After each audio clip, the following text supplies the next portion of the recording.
Hi everyone, it's Darla from DD Designing, and today we are going to be making a polymer clay watermelon cane. First you'll need some white and translucent clay, which you'll mix, some black and some red and translucent, some green Sculpey, I think it's emerald, and then some Premo translucent green. And you'll see that's lighter than the Sculpey clay. The first thing you'll mix the red and the 2 bars of translucent, and you'll make an inner core at about 2 inches long. Then you can set that aside and get your black, and now you're going to roll some really thin snakes. These will be the seeds on the watermelon. So kind of smush that together, roll it a little bit with my fingers, and then what I like to do is I like to use my acrylic roller. It makes, there it is, it makes them nice and even, and it rolls them out so smooth. You just kind of work from center out to the ends.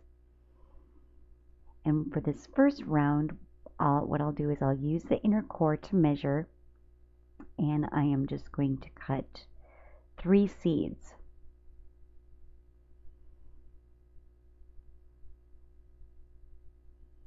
So we'll just put those down the length. You don't have to be exact. And just lay those, press gently so that they stay.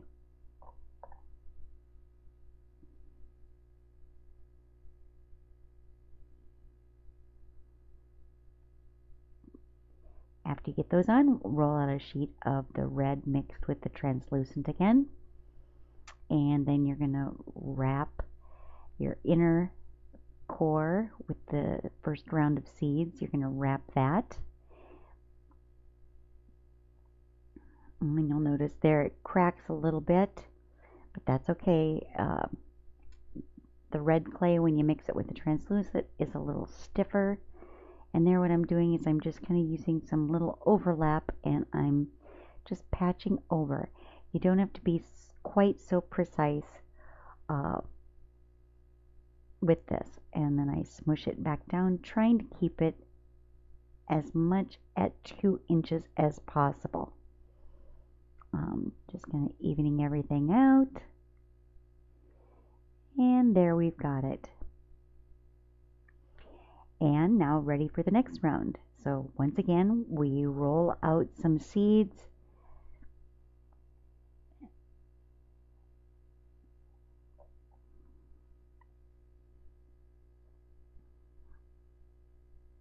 Roll out towards the ends. And this time what I'm going to do is I'm going to try and not get them exactly on top of where I put the last seed, so kind of in between. I'm just going to use my fingernail to kind of clip those at the right length. So we'll do that all the way around. And get another rope there.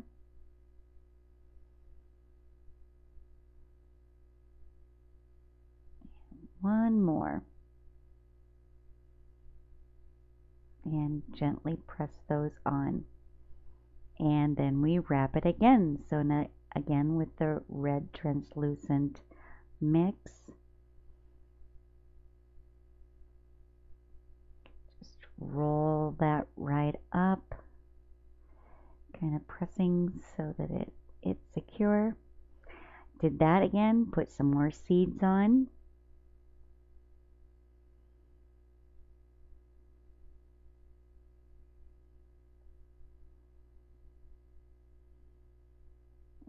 Roll that, and there we go.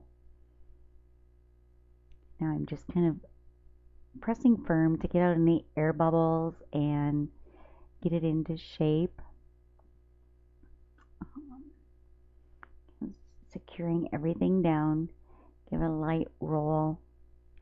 Kind of still trying to keep it as close to 2 inches as possible. I know that I won't be able to keep it.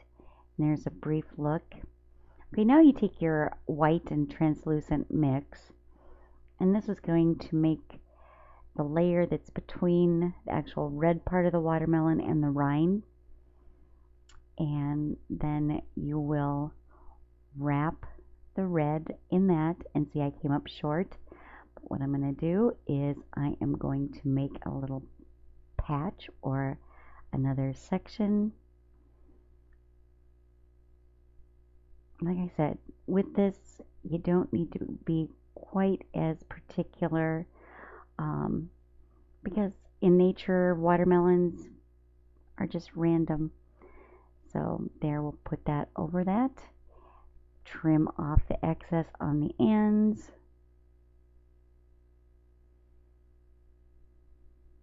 Again, pressing and securing that down. Okay, now what we're going to do is we're going to make the outside of the watermelon. So I've rolled out the green translucent Premo clay. Okay, and the stripes are going to go across this because we're going to be cutting from that end. And I'm just kind of doing this very random. I've got some thinner snakes and some thicker snakes, and there I'm putting a thicker in.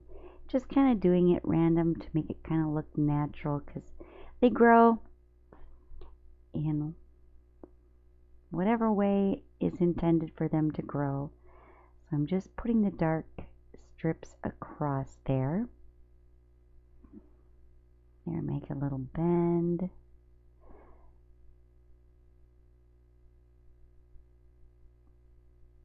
And then I'll roll that out real quick. Should get enough to finish this out.